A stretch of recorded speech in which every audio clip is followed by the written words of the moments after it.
What's going on, guys? The Action Guys here, about to talk to you about a brand new show on Action Industries starring legends in the action army, Richard-Erik Jarvi and Paul DiNuzzo. Brothers from across the globe pit the best in the movie world against each other. They break them down and then they sit in judgment. We endorse these superstars. Salute.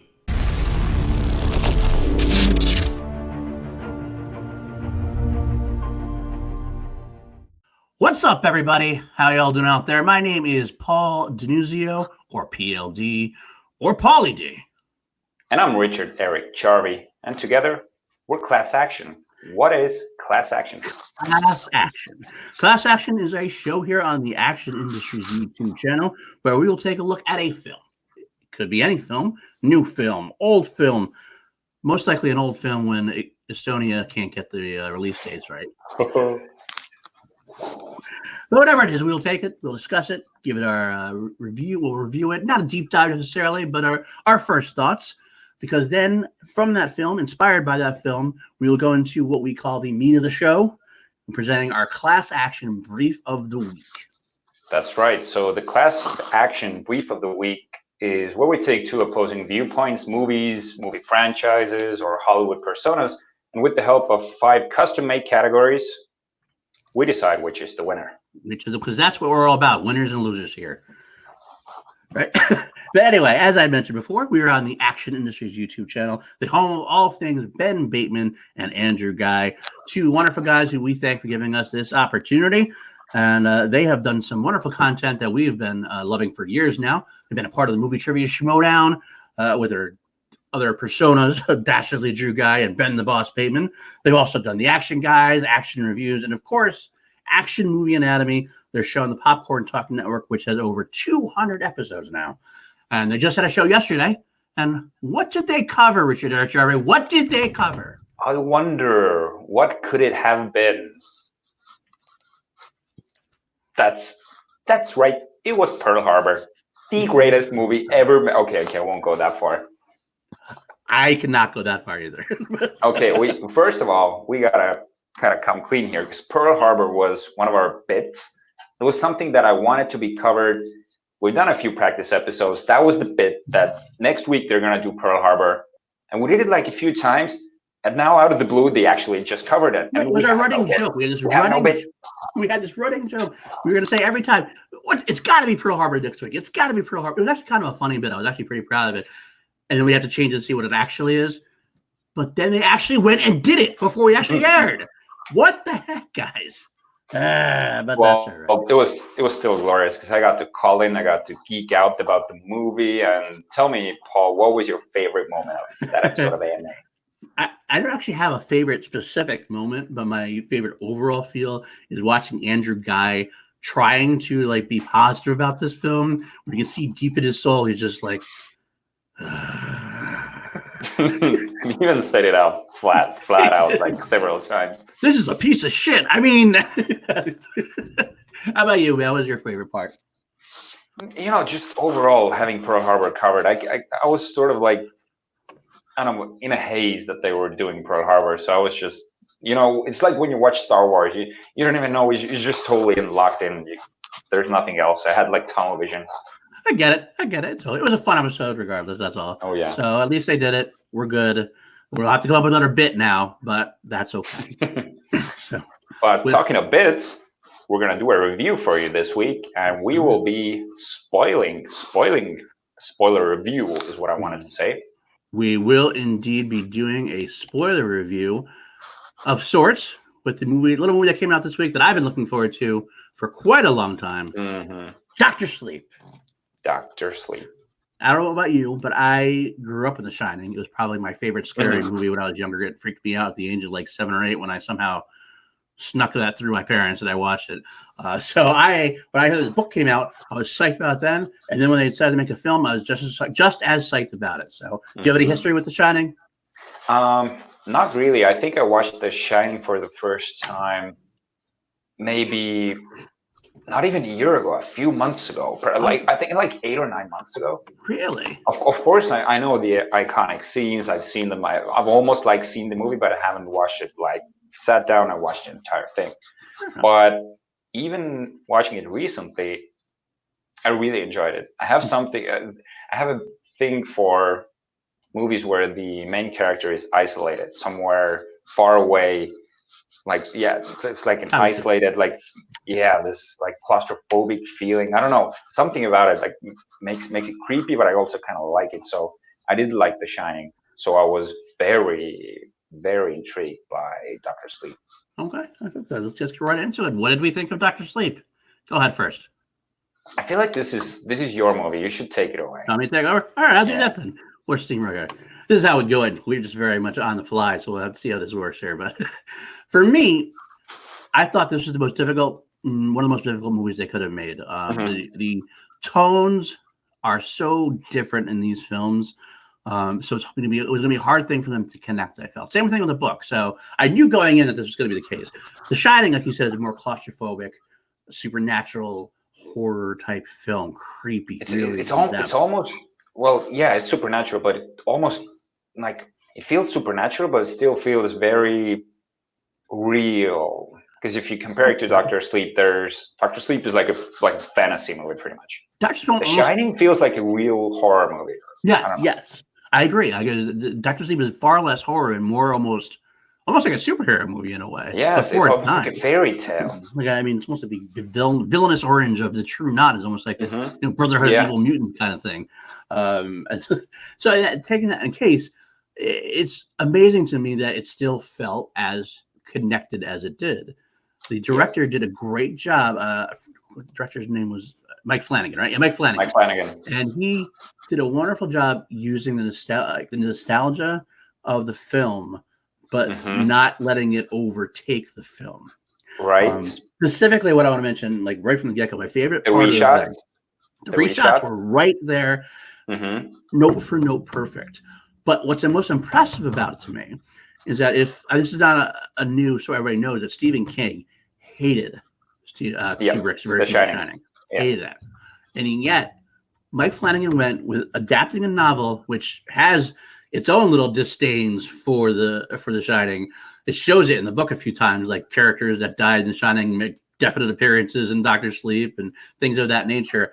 So he takes that book adaptation and yet makes it so it's still viable in the Kubrick Shining universe. You know what I'm saying? Like, takes the disparate versions and able to connect them still in a way that is most satisfying and makes sense, which is great to me. Like, just for example, the idea of Halloran coming back in the book, he lived. He didn't die in the Shining. In the Shining, but in the book, he's back. So what do? They have him come back as a spirit ghost, which makes sense in the world, and actually, in a way, almost was better than having him just come out of the way. I like that aspect of it. So that is very cool. And another thing I'll get to in a bit. Give me your first thoughts, because I actually has to do with the ending, which I'll get back to. So give me your first thoughts on the film.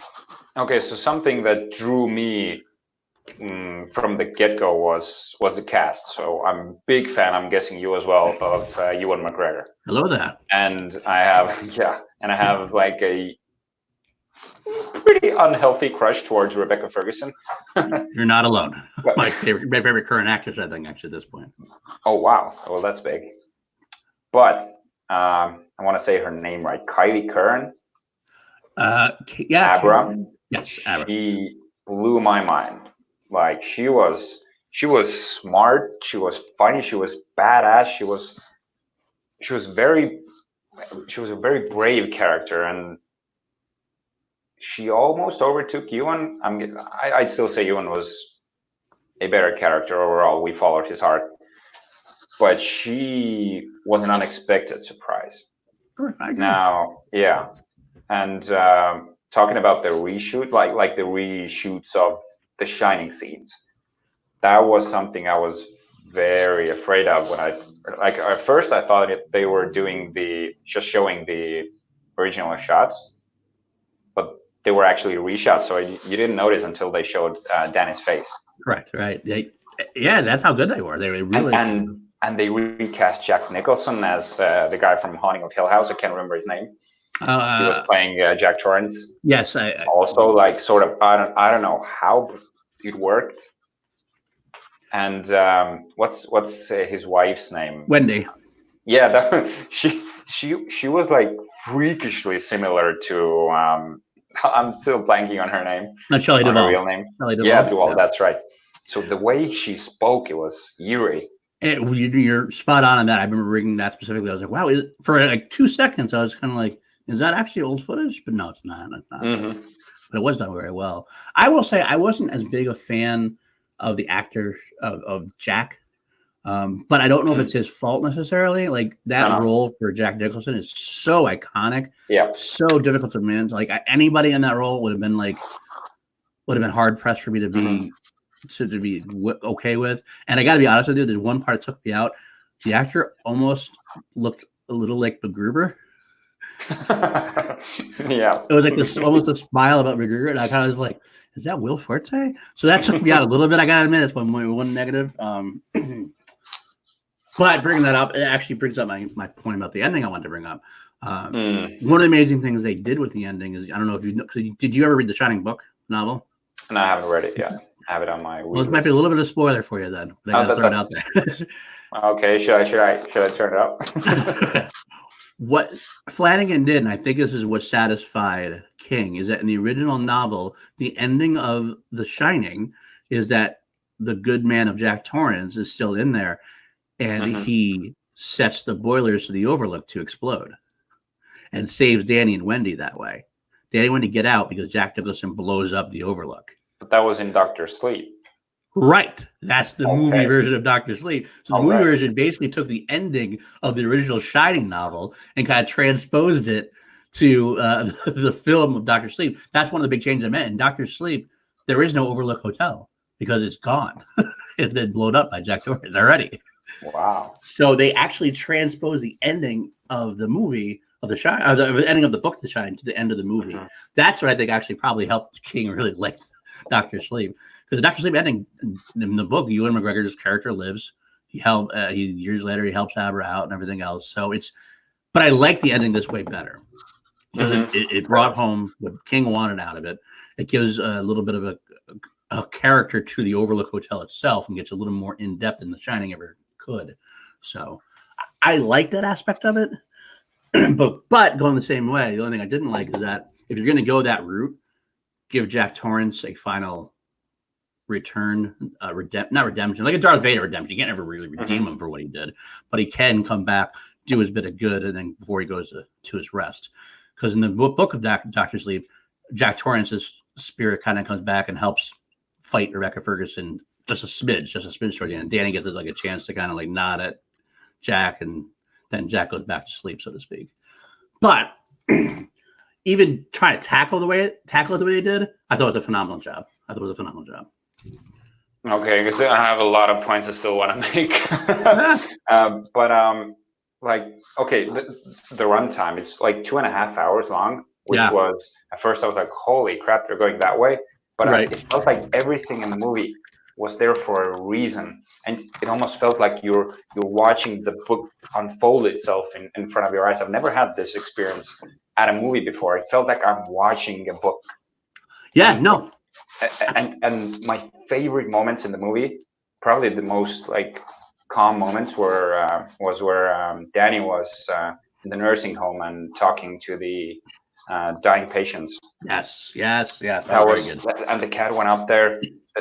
The discussions about life and death, the sort of it made everything feel so peaceful and like calm, and sort of it was a very mature part of the movie, which I enjoyed tremendously. I agree, which made it almost less of a horror film in that way too. But it was a beautiful redemptive character moment. So I loved it. Real quick, we got to go into our little bit we always do in this show. It's called What Will Ed Harris Play? Dun, dun, dun. As everybody knows, or if you don't know, you will know, Ed Harris is my favorite actor of all time. I watch every one of his movies. And so every week we try to put Ed Harris into the film we see, because Ed Harris makes every film better. We can do it either two ways. You either write a character in for him that doesn't exist, or you replace an actor in there who does exist. So, did you remember to do it this week, Richard? Yes. Actually, I did this week. All right. I usually winged it. But this time I actually had it prepared, and it may seem very predictable, Okay. but let me explain. So the member of the True Knot, the oldest guy who died, right? Okay, Grandpa Flick. That's what's his name? I think it's Grandpa Flick, I believe it is. Oh yeah, I think that's why. If that's who, yeah. And Right. The character, I almost wish he had more lines and more to do in the movie, because he was a character who lived through history. He'd seen everything, like empires rise and fall, but he barely had any line. Yeah. I feel like a character like who's seen the history of the world would be so wise, so sort of mythical. You'd have this larger than life like viewpoint. So I think that's what Ed Harris could have played very well. This sort of larger than life feeling and being very calm, like different than his general humble. I agree. You got that intensity. That would have been actually a different take to the role. It's actually a very good choice. I did not go that way. I kind of wore between two different roles myself. My first role I went with, I almost wanted to put him in the Cliff Curtis role. Love Cliff Curtis, brother of Dwayne Johnson. I thought about that. Because he'd be a nice, he's got this very warmth about him when he needs it. And he could have been a person who really sincerely believes in Danny Torrance. And I get the sincerity would have been really cool, I think. But what I settled on was actually another villainous role. In the True Knot, I wanted him to be the Crow. The Rebecca Ferguson's like aide, top lieutenant, so to speak. I think he could have brought an amazing presence. I think him and Rebecca Ferguson could have played off really well together. And him leading on the attack to get Abra, I think that could have been really intense, really well done. He got this cleverness about him, this ice cold stare. It could have been a very impressive character. I thought about it as well. No, that's what I say. That's what we go with. Stay tuned next week to find out where else we're going to throw Ed Harris in there, because we love the boy. So, with that being said, it's time. One last bit. What is your score? Do you have a score for Dr. Sleep? Oh yeah, 4 out of 5. 4 out of 5. I too gave it a 4. I actually gave it a 4.5 out of 5. I really liked it that much. I really was in depth in it. I could see the 4 though, so I almost want to go in again in between 4.25 almost in a way. I do too. I want to go a bit over 4, but right, but not quite 4.5. So I will do that. All right. So guess what time it is now, folks? It's the meat of the show. It's the class action brief of the week. So what do we do this week there, Richard? So we decided to pit against each other Dr. Sleep and It Chapter 2. So both are sequels to a horror movie that, well, let's say It Chapter 2 has a pretty strong advantage being more recently released. But still, they're very, very similar in ways. Both Stephen King, both movies that are based on Stephen King, and both take us way into the future. Right, take us about 30 years, give or take, whatever, not exactly into the future. So they do have a very. It's funny because we mentioned briefly doing Dr. Sleep versus The Shining because of the disparity of tone. It made a lot of sense to try to do that, but then it almost seemed too easy. But then you brought up It Chapter 2, and I was like, wow, what great trajectory we could both take this in a way. So I like the idea. And they're way more comparable to each other. Right. And much more than you would think on the surface. The surface you're kind of like, I don't really get it, but you do the deep dive, it makes a lot more sense. So what are the categories that we're basing these on? We have the class action 5 categories. The first one will be which works better as a sequel, as in how it connects with the original. The second category will be the better acting performances / cast. Which one works better as a rule? Best instead of best fist pump moments, we go with best holy shit moments. Yeah, these are holy shit moments. Because they're more of a horror thing. That's good. The best hero / villain, and finally the best ending. Yep. Those are our 5 categories to decide which one's going to win. Is it going to be Dr. Sleep or It Chapter 2? So when we get right into it, which film works better as a sequel and how it connects to the original? You want to go first? Yeah, I think you kind of said it yourself that Dr. Sleep had an uphill battle to fight from the get-go. It came out like, I can't remember the year exactly, 2017? I think so. The sequel came out 2 years later, so it definitely has an advantage there. But I'm giving this one to Dr. Sleep for just this reason, that it managed to continue the story more than 30 years later, and in such a spectacular way that I felt connected to the character. I felt I felt the nostalgia. Everything was there exactly as I needed it to be.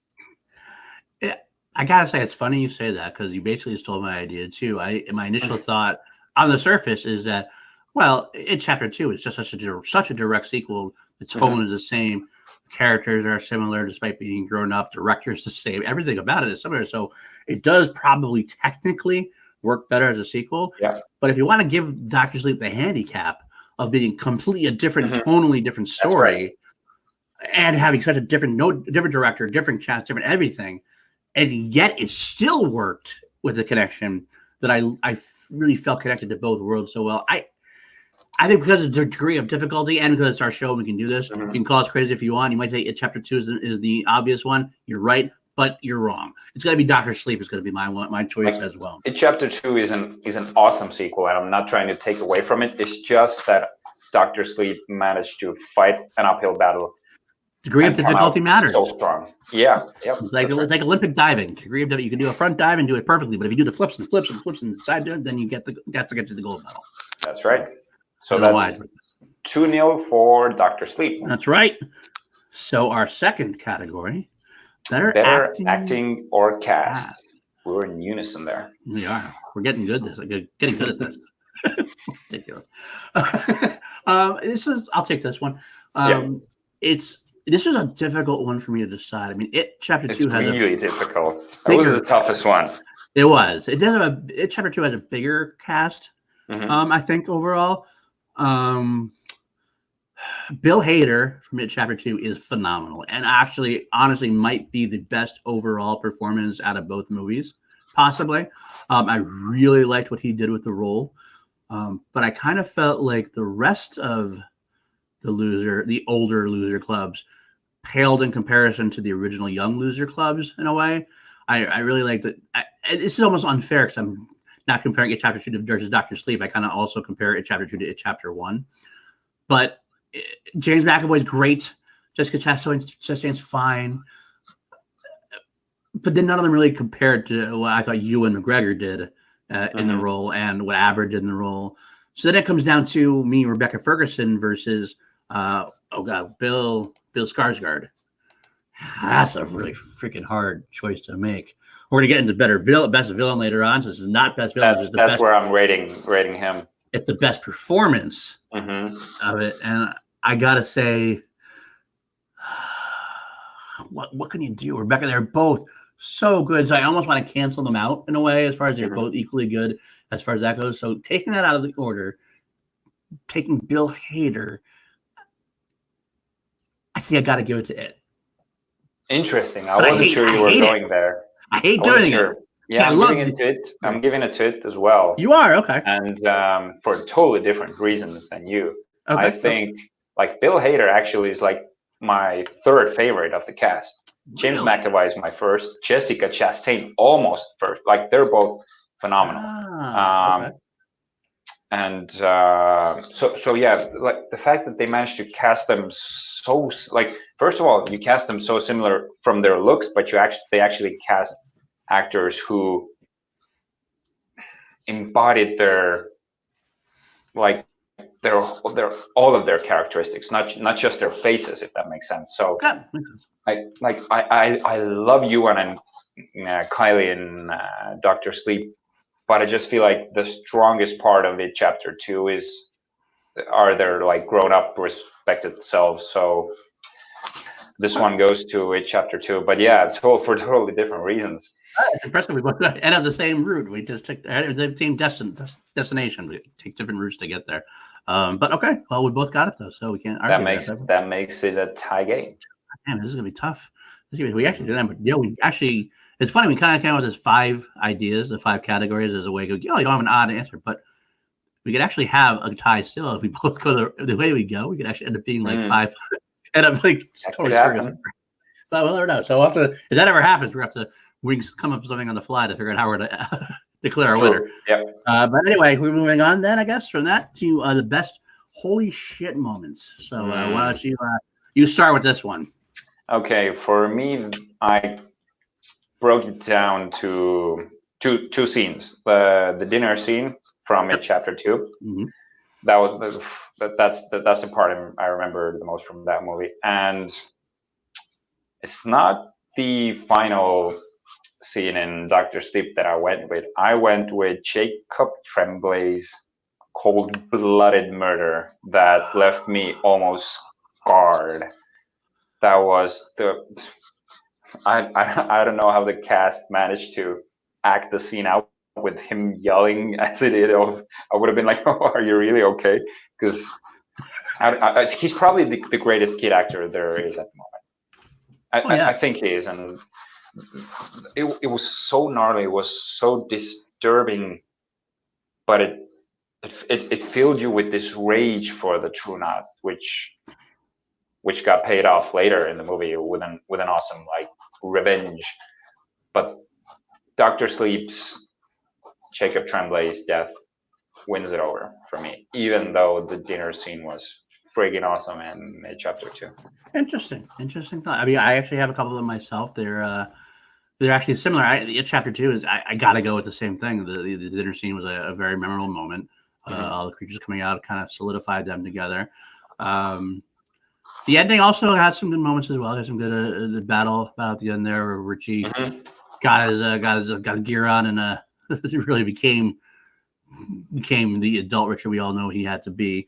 But I will go with the dinner scene being my favorite as well. But as far as the oh shit moment in Dr. Sleep, I have a different one, but I do want to comment on yours. That was it was almost too much in a way. But it worked. It worked. Jacob Tremblay is like the reminiscent of Haley Joel Osment of that time. Like a really great young child actor. It filled me with rage, and I almost had to turn away. I was actually with people behind me, and they were like, I could hear them like audibly like, oh, I can't deal with kids. Oh, I can't deal with it. Oh, and I was like, I felt the same way, but it does. There's nothing more disgusting than killing a kid. So it definitely worked as far as the thing. But I would like to go with my favorite moment at the end, which is the sequence at the Overlook where Danny's on the stairs. Danny's on the stairs and he opens up his boxes, his special mind boxes, and lets out all of the demons that have been there before. It was fun seeing how, because they were so well recreated as far as all the different ghosts we had seen. But didn't you see it coming though? As soon as he got introduced to the idea of locking them up in boxes, you knew from that moment that he was going to release them. I did. On the True Knot. Absolutely did. But it was just that was the reason why I didn't pick it. That's an absolutely valid point. I was just overwhelmed with nostalgia at that point, so I wanted it. I knew it was coming, but I wanted it. What I didn't know was coming was the aftermath of when Daddy became almost like you and kind of embodied Jack in a way with the axe. When Overlook took Daddy over. But that was the other part of the whole thing, right? Like kind of leading into that moment at the end was face to face with Abra. You don't know that man that stands there. And then Danny kind of Overlook's like, you can tell it's kind of like scared. And I get away, it's kind of like it's shaken. And then Danny does take over enough. It was a good holy shit moment for me. So I am actually definitely going to go with Dr. Sleep as well. I love it, chapter 2, but Dr. Sleep, I was more invested in at that point, I think, which is surprising to me that I was more invested in it.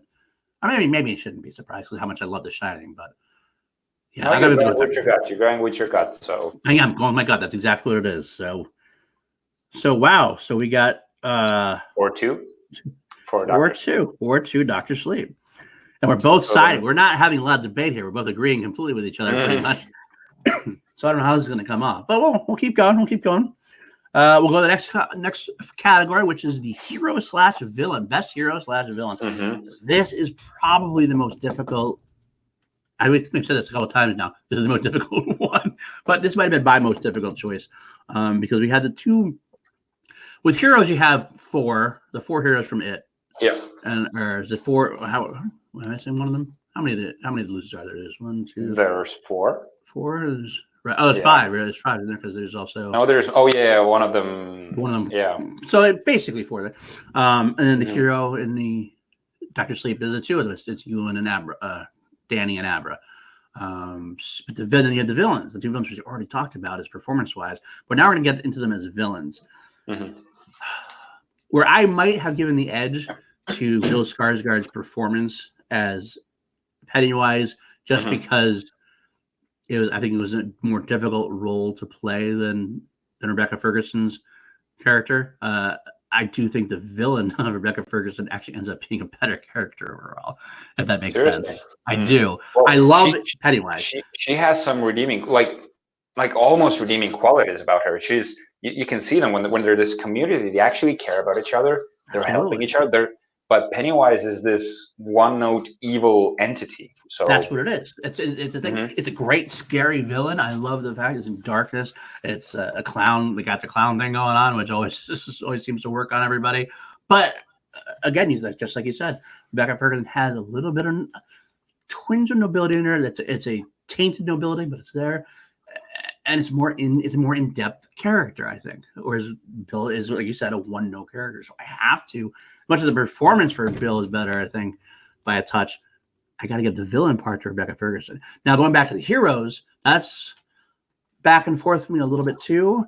But again, I wasn't as enthralled with the older Losers Club. I liked Richie. I did like McAvoy. I liked Chastain fine, but I preferred Gil McGregor and Abra Mhm. and Kaylee. So I think I got to go give this also to Dr. Sleep.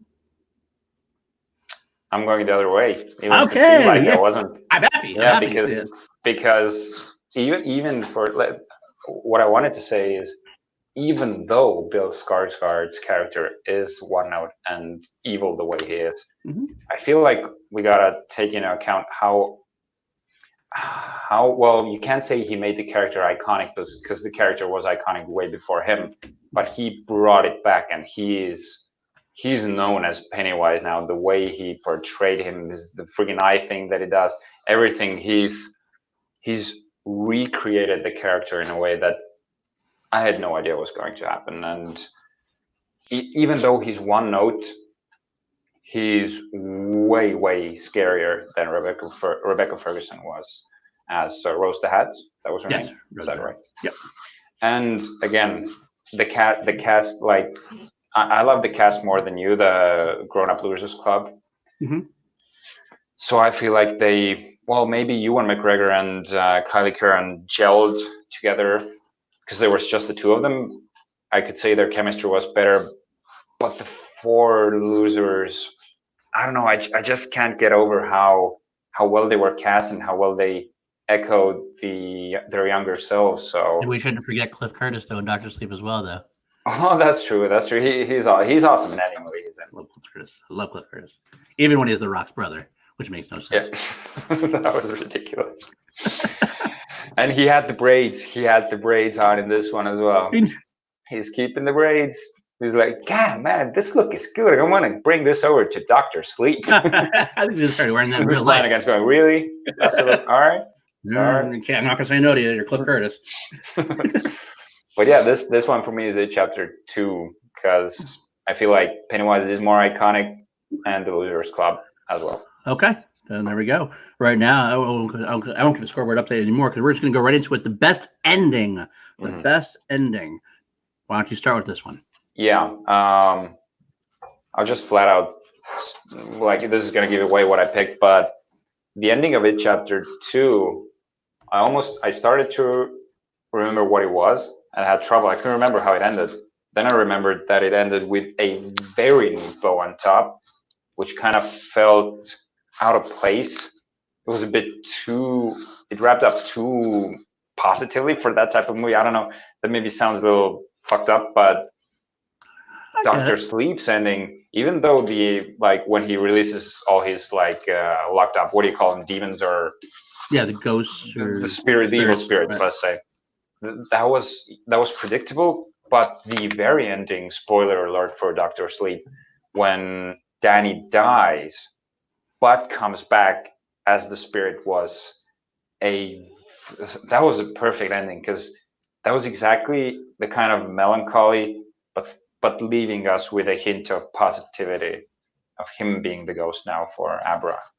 So I'm right with you, to be honest. I like it. Chapter 2 had a bigger battle sequence, so to speak. But I almost felt like the battle sequence went a little bit too long in it. Chapter 2, I kind of felt like it was kind of like, okay, yeah, we got it, the battle, but then like it kind of, but it had this like almost Deus Ex Machina factor where it just seemed like all of a sudden it was too long, but then it just also abruptly ended, and it was kind of like, that's it. Yeah, it was. And it had the bitterness of obviously the death and Richie's sadness over his friend's death or his crush's death, as you end up finding out. Yeah, that's right.